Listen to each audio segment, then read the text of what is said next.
John Calvin on Psalm 51, verses 16 through 19. For thou desirest not sacrifice, else would I give it. Thou delightest not in burnt offering. The sacrifices of God are a broken spirit.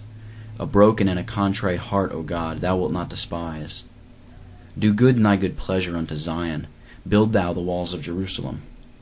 Then shalt thou be pleased with the sacrifices of righteousness, with burnt offering, and whole burnt offering then shalt they offer bullocks upon thine altar. You do not delight in sacrifice, or I would bring it.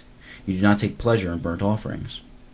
By this language, David expresses his confidence of obtaining pardon, although he brought nothing to God in the shape of compensation, but relied entirely upon the riches of divine mercy.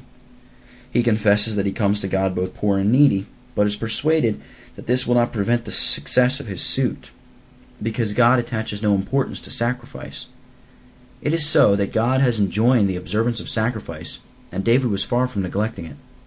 He is not to be understood as asserting that the rite might warrantably be omitted, or that God would absolutely reject the sacrifices of his own institution, which, along with the other ceremonies of the law, proved important helps, as we have already observed, both to David and the whole church of God.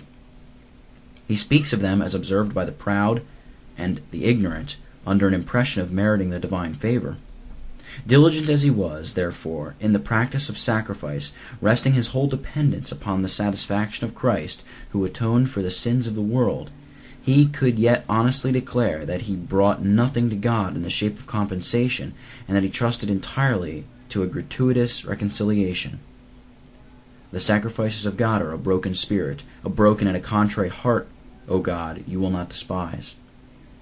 David now declares that he needed to bring nothing whatsoever to God but a contrite and humbled heart. The man of broken spirit is one who has been emptied of all vainglorious confidence and brought to acknowledge that he is nothing. The contrite heart abjures the idea of merit and has no dealings with God upon the principle of exchange. Where the spirit has been broken and the heart has become contrite through a felt sense of the anger of the Lord, a man is brought to genuine fear and self-loathing, with a deep conviction that of himself he can do or deserve nothing, and must be indebted unconditionally for salvation to divine mercy. Then there will be righteous sacrifices.